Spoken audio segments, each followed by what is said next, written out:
This is the story of how a handful of rebellious teenagers with garage workshops built a billion-dollar industry, and how that same industry nearly ate itself alive. Behind every deck graphic and every logo is a business story just as wild as anything that happened on four wheels.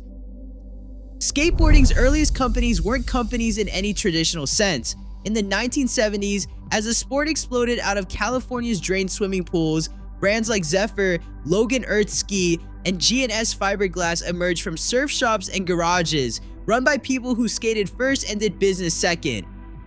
There was no template for how to sell a skateboard, so these early founders made it up as they went, often funding operations out of pocket and selling boards directly out of the back of a van.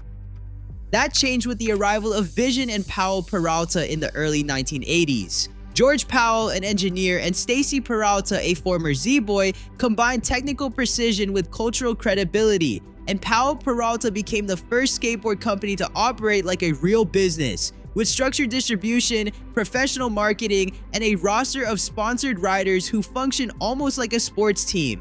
Their Bones Brigade videos, featuring riders like Tony Hawk, Steve Caballero, and Lance Mountain, weren't just promotional material. They were some of the most influential pieces of skate media ever produced, turning teenage skaters into recognizable stars and turning Powell Peralta into the first true skateboarding empire.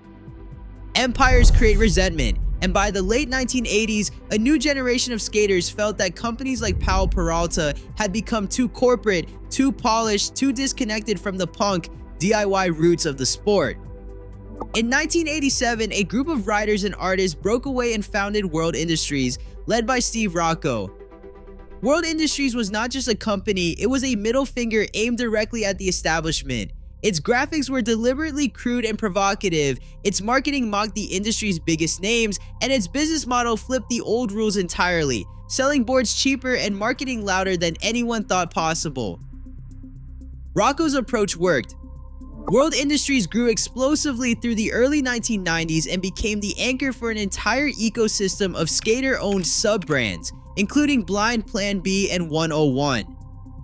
This was the first real proof that skateboarding could sustain an economy built entirely by skaters, for skaters, without needing outside investors or traditional business structures.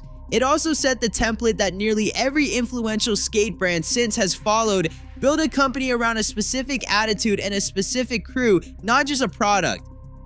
By the mid-1990s, skateboarding's aesthetic had started leaking into fashion, and a handful of brands realized that skate culture could sell more than just boards. Supreme launched in New York in 1994, positioning itself as much around exclusivity and street credibility as skating itself, using limited drops and box logo branding to create the kind of demand that would eventually make it one of the most valuable streetwear companies in the world. What started as a skate shop became a case study in scarcity marketing, one whose influence spread far beyond skateboarding. This period also saw independent skate-owned brands like Baker Skateboards emerge, founded by riders who wanted total creative control over their image, their videos, and their team, rejecting the idea that skate companies needed corporate backing to succeed.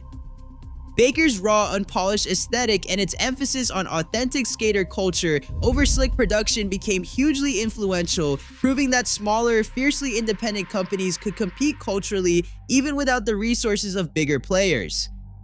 As skateboarding's commercial potential became undeniable through the 1990s and the 2000s, large corporations began circling. Athletic shoe giants that had ignored skating for decades suddenly wanted in, signing sponsorship deals, launching dedicated skate lines, and in some cases acquiring skate-owned companies outright. This created deep tension within the culture. For skaters who valued independence and authenticity above all else, corporate involvement felt like a betrayal of everything the sport had stood for since the Dogtown era. Some skater-owned companies took corporate money and used it to scale operations, reach new markets, and pay their riders better. Others resisted entirely, wearing their independence as a badge of honor and marketing that independence directly to a customer base increasingly suspicious of corporate skateboarding.